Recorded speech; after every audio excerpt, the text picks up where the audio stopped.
अस्सलाम वालेकुम। अच्छा जी, अब हम नेक्स्ट टॉपिक पढ़ने वाले हैं मेडिसिन का coronary heart disease. Coronary heart disease में मेन प्रॉब्लम क्या होती है कि इसमें जो है जो कार्डियक के जो वेसल्स होती हैं उनका कोई प्रॉब्लम हो जाना, उनका स्पैज़म हो जाना, उनका क्लोज हो जाना, उनका स्टीनोसिस हो जाना, क्योंकि जो हार्ट को सप्लाई कर रही हैं वेसल्स, जैसा कि मैंने आपको बताया था, मैं तो दोबारा बता देती हूँ कौन कौन सी वेसल्स जो हैं वो कार्डियक के चैम्बर्स को, कार्डियक को जो है वो सप्लाई कर रही होती है। सो हमने पढ़ा था कि ये है हमारा कार्डियक, ठीक है। सो ये हार्ट है। सो इसमें मैं बताती हूँ कि अगर यहाँ से सपोज करें, यहाँ पे जो है हम निकालते हैं एओर्टा। सी एओर्टा के रूट से हमने पहले पढ़ा था कि एओर्टा के रूट से जो है वो वेसल्स निकलती हैं, राइट और लेफ़्ट कोरोनरी जो है वो आर्टरीज निकल रही होती हैं। सो अगर हम कहते हैं कि ये राइट पार्ट है हार्ट का और ये लेफ़्ट पार्ट है, सो यहाँ से निकलेगी इसकी राइट वाली ब्रांच निकलेगी और यहाँ से निकलेगी इसकी लेफ़्ट वाली ब्रांच निकलेगी। सो राइट वाली ब्रांच जो है वो इस तरह से मूव करते हुए क्या करती है, पोस्टीरियर से जाती है और एंटीरियर साइड पे जो है वो अपनी मार्जिनल वेसल्स जो है वो देती रहती है। सो ये जो है राइट एट्रियम को सप्लाई कर रही होती है। साथ साथ लेफ़्ट की जो होती है, लेफ़्ट कोरोनरी आर्टरी जो होती है वो डिवाइड करती है दो के अंदर। एक देती है वो anterior descending artery, left anterior LAD जिसे कहते हैं, लेफ़्ट अंटीरियर डिसेंडिंग आर्टरी देती है और ख़ुद जो है वो पोस्टीरियर तरफ मूव कर देती है।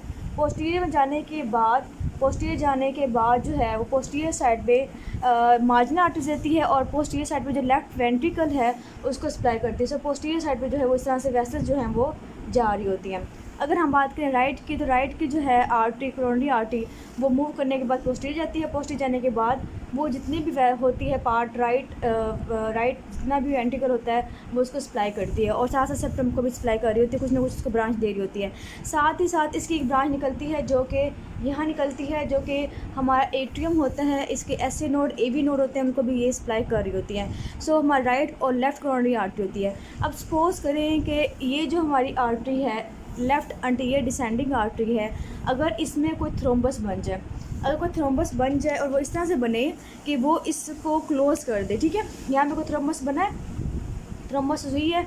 थ्रोम्बस उन पेशेंट्स में होगी जिनमें कोई ना कोई रिस्क फैक्टर होगा, उनमें हाइपरटेंशन होगी, डायबिटीज़ मेलाइटस होगी, या किसी भी वजह से बॉडी के अंदर थ्रोम्बोसिस बनना स्टार्ट हो जाए तो क्या होगा कि इस वेसल्स को वो ओक्लूड कर देगा। जब वेसल्स ये क्लोज हो जाएगी, ये इसका स्टीनोस हो जाएगा, तो फ़ौरन से क्या होगा, यहाँ पे अगर ये स्पैज़म जो है या फिर ये जो क्लोज्ड स्टीनोस पार्ट है थ्रोम्बस का, अगर ये रहे आधे घंटे ज़्यादा रहने की वजह से जो ये कार्डियम होगा, जो सप्लाई हो रही होगी इस आर्टरी के थ्रू, वो सारा का सारा जो है वो इस्कीमिक हो जाएगा, वहाँ पे इस्कीमिया हो जाएगा। इस्कीमिया होने की वजह से क्या होता है, जैसे ही क्लोज़ होगी, क्लोज़ होने जैसे यहाँ पे जब हार्ट जो है उसी से पंप नहीं कर पाएगा तो फ़ौरन से पहले वो पेन देगा।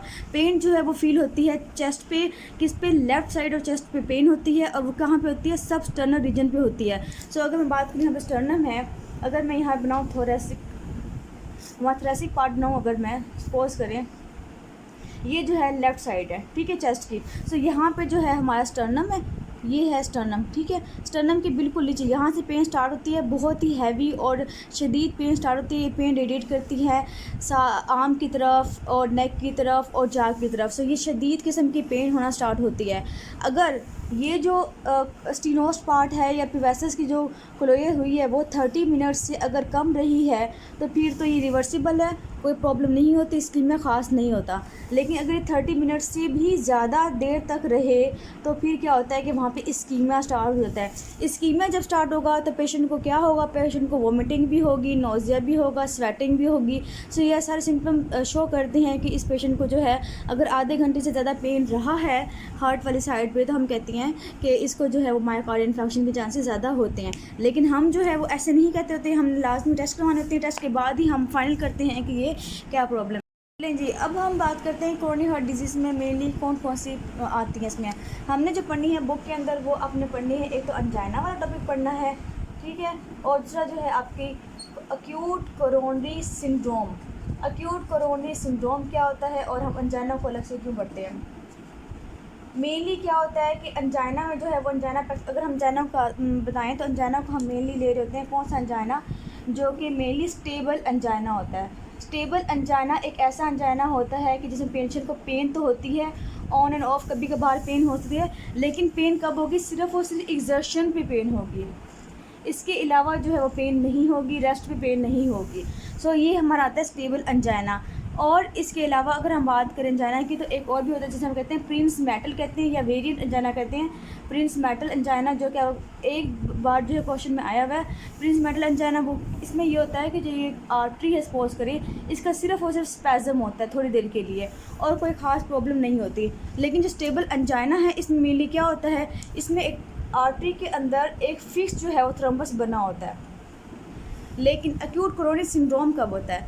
एक्यूट कोरोनरी सिंड्रोम तब होता है जो कि अगर वेसल्स के अंदर जो थ्रोम्बस बना हुआ था, सपोज करें ये थ्रोम्बस बना हुआ था, इसके बाद क्या हुआ कि थ्रोम्बस टूट गया, यहाँ से टूटने के बाद यहाँ पे क्या हो गया, यहाँ पे जो है न्यू किस्म का न्यू फॉर्मेशन थ्रोम्बस बन गया। अगर इसके ऊपर थ्रोम्बस ब्रेक हो जाए, नए थ्रोम्बस बनना स्टार्ट हो जाए इसके ऊपर, तो मज़ीद जो आर्टरी होती है, मज़ीद जो वेसल होती है वो मज़ीद क्लोज हो जाती है। अगर ऐसा कुछ हो तो इसे हम कहते हैं एक्यूट कोरोनरी सिंड्रोम हो गया। एक्यूट कोरोनरी सिंड्रोम की जो है वो कौन सी टाइप्स हैं? फर्दर जो है ना इसमें आती है, एक आती है अनस्टेबल एंजाइना। अनस्टेबल एंजाइना का मतलब ये है कि पहले वो जो था वो स्टेबल था, लेकिन वक्त के साथ साथ जो है थ्रोम्बस इंक्रीज़ कर दिया और वहाँ से थ्रोम्बस जो है डिसलॉज हुआ, न्यू थ्रोम्बस की फॉर्मेशन हुई, वेसल्स मज़ीद अक्लूड हुई। सो उसने क्या करवाया, अब रेस्ट पे भी उस पेशेंट को पेन होता है, लेकिन अगेन ये 30 मिनट से फिर भी कम ही होगा। ठीक है। सेकेंड जिसमें टाइप आती है वो होती है इसमें स्टेमीज़ या एनस्टेमीज़। ये हम कहते हैं कि मायोकार्डियल इंफार्क्शन। तो एमआई को हम लेते हैं, एमआई के दो टाइप्स हैं, एक है जी स्टेमीज़ होती है और एक होती है एनस्टेमीज़ होती है। अब एनस्टेमीज़ का मतलब क्या है और स्टेमीज़ का मतलब क्या है? एनस्टेमीज़ में आते हैं मेनली वो जिसमें एसटी सेगमेंट की एलिवेशन नहीं होती, जबकि जो स्टेमीज़ हैं इसमें एसटी सेगमेंट की एलिवेशन होती है। ये सारे के सारे एक दूसरे से बहुत डिफरेंट हैं। ओके जी, अब हम देखते हैं कि इन सब में क्या डिफरेंस है और हमने क्या क्या याद रखना है। सबसे पहली बात ये है कि आपने जो याद करना है, जो आपका मेनली आता होता है वो ये मेनली आपका है मायोकार्डियल इंफार्क्शन, जो मेन होता है जिसमें जो है पेशेंट आता है, प्रेजेंट करता है और आपका सिनेरियोज़ में भी आता होता है। ये जो है स्टेबल एंजाइना, जिसमें मेनली क्या होता है, एंजाइना पेक्टोरस। एंजाइना पेक्टोरस का मतलब ये है कि पेशेंट को जो है पेन होती है चेस्ट में।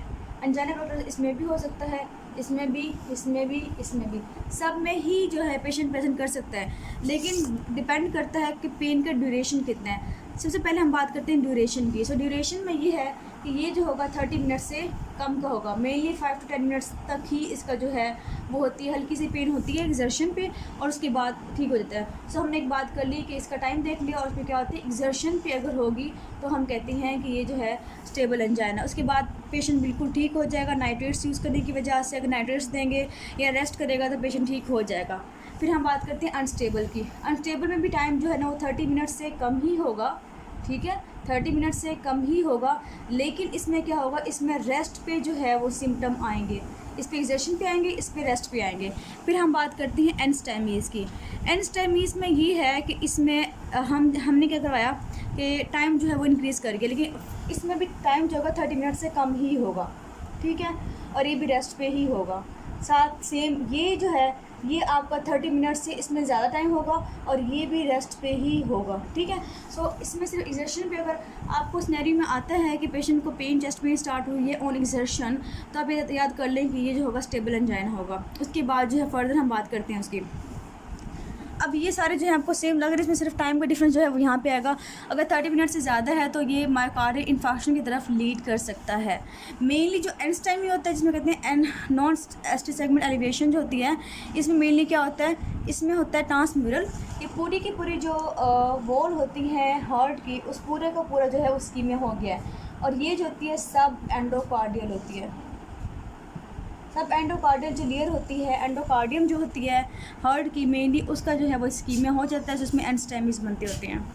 नेक्स्ट हम डिफरेंस देखते हैं इसके अंदर कि ईसीजी में क्या क्या चेंजेस आ सकती हैं। सो अगर हम ईसीजी करवाते हैं, सबसे पहले ये कि स्टेबल एंजाइना में आपने सिंपल ईसीजी नहीं करवाते होते। सिंपल ईसीजी में कुछ भी नहीं आती, वो नॉर्मल आती है। सो हम लिखते हैं कि यहाँ पर नॉर्मल आती है। फिर अनस्टेबल एंजाइना हम करें तो इसमें जो एसटी सेगमेंट है, एसटी सेगमेंट जो है वो डिप्रेशन मिल सकती है। एनस्टेमीज़ में भी एसटी सेगमेंट की डिप्रेशन मिल सकती है, लेकिन सिर्फ जो स्टेमीज़ होते हैं एसटी सेगमेंट एलिवेशन होता है, इसमें एसटी सेगमेंट की जो होगी वो एलिवेशन होगी। सो आपने ये बात याद रखनी है। एक और चीज़ जो कि मैंने आपको बताई थी कि प्रिंस मेटल एंजाइना या हम कहते हैं इसको वायरस प्लास्टिक इंजाइना कहते हैं, जिसमें स्पैज़म मेनली हो रहा होता है, उसमें भी एसटी सेगमेंट की एलिवेशन होती है। सो आपने याद रखना है कि स्टेमीज़ के अंदर और प्रिंस मेटल अंजाइना के अंदर एसटी सेगमेंट की एलिवेशन होती है। उसके बाद हमने देख लिए। अब एक और बात जो मैंने बतानी है आपको, स्टेबल अंजाइना में मेनली क्या होता है कि पेशेंट जो है वो पेशेंट की जो ईसीजी है वो नॉर्मल आती है, लेकिन अगर हम एक्सरसाइज ईसीजी करवाएं और अगर वहाँ पे कुछ ना कुछ इस्कीमिया हुआ है अगर पेशेंट को हल्का फुल्का, तो वहाँ पे एसटी सेगमेंट की दोबारा से डिप्रेशन आ सकती है और टी वेव की इन्वर्जन भी हो सकती है। सो हमने देख ली कि एसटी सेगमेंट में क्या क्या जो है वो डिफरेंस आ सकता है। हम देखते हैं कार्डिक एंजाइम्स का क्या हाल है, कब कब वो आ सकते हैं। सो स्टेबल एंजाइना में ये नेगेटिव मतलब नहीं आएंगे, अनस्टेबल में भी नहीं आएंगे, लेकिन एनस्टेमी और स्टेमीज़ में जो है वो आ सकते हैं, दोनों के अंदर हो सकते हैं, क्योंकि दोनों ही मायोकार्डियल इन्फेक्शन है। लेकिन मैंने बताया कि ये जो है सब एंडोकार्डियम का जो है पार्ट उसके अंदर होगा, सिर्फ और सिर्फ एंडोमीट्रियम जो है इसकी सिर्फ और सिर्फ उसका होगा, लेकिन ट्रांसम्यूरल जो है जिसमें स्टेमीज़ इन्वॉल्व होते हैं, जिन पूरी की पूरी की हार्ट की वॉल है, ठीक है, इसमें जो है एक एंडोकार्डियम होती है, पिमाया होती है और उसके बाद एपिकार्डियम होती है। सो अगर सिर्फ और सिर्फ इसका इस्कीमिया हुआ जो कि सबसे पहले इसी का ही होता है, अगर सिर्फ और सिर्फ इसका हुआ है तो इसे हम कहते हैं एनस्टेमीज़, लेकिन पूरी की पूरी जो वॉल है उसका अगर हो जाए इस्कीमिया तो उसे कहते हैं स्टेमीज़। सो स्टेमी हो या एनस्टेमी हो, दोनों में कार्डिक एंजाइम जो है वो एलिवेट कर सकते हैं, लेकिन डिफरेंस कहाँ पे होगा? डिफरेंस होगा ईसीजी पे। अगर ईसीजी पे आपको एसटी की एलिवेशन मिल रही है, साथ कार्डिक एंजाइम मिल रहे हैं, इट मीन्स ये स्टेमीज़ है। अगर ईसीजी पे एसटी की डिप्रेशन मिल रही है और कार्डिक एंजाइम पॉजिटिव मिल रहे हैं तो इट मीन्स ये एनस्टेमीज़ है। लेकिन इनकी मेनली जो ट्रीटमेंट होती है वो तकरीबन ऑलमोस्ट सेम ही होती है। लेकिन स्टेबल अंजाइना की जो है वो थोड़ी सी डिफरेंट होगी, लेकिन इनकी जो है ऑलमोस्ट सेम ही होती है। सो फर्दर हम पढ़ते हैं इसको, हम बुक से पढ़ते हैं कि इसकी हमने किस तरह से मज़ीद इन्वेस्टिगेशंस करनी होती हैं और किस तरह से हम ट्रीटमेंट करेंगे। हम इसको अलग लेके चलेंगे और इन तीनों को हम एक साथ लेके चलेंगे कि इन तीनों को हमने किस तरह से ट्रीट करना है, किस तरह से इन्वेस्टिगेट करना है।